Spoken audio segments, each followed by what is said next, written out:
गवना करा के गईलो भुलाई, गवना करा के गईलो भुलाई, याद बढ़िया बेला ए पिया काहे नया बेला हो जिया राजा बेला ए पिया काहे नया बेला।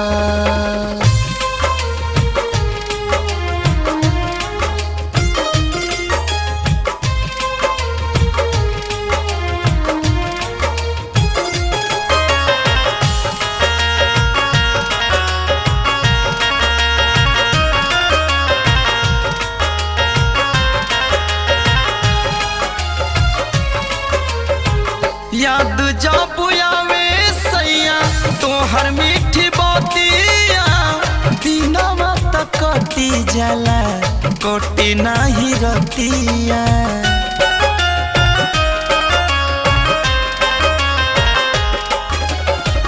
याद जब आवे राजा तोहर मीठी बातिया, दिनवा तक कटी जाला कटी नाही रतिया।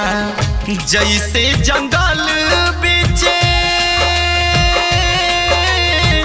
कुहू के कोयलिया, हमके कुहू का वेला ए पिया काहे नया वेला हो जिया राजा वेला ए पिया काहे नया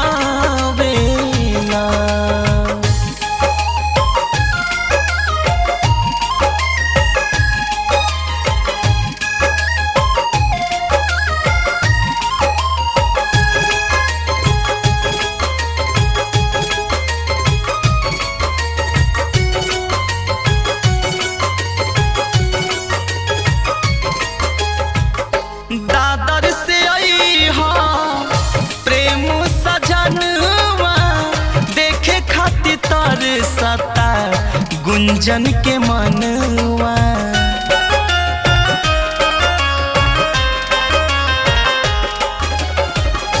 दादर से आई हाँ प्रेम सजनवा, देखे खातिर तर सता गुंजन के मनवा।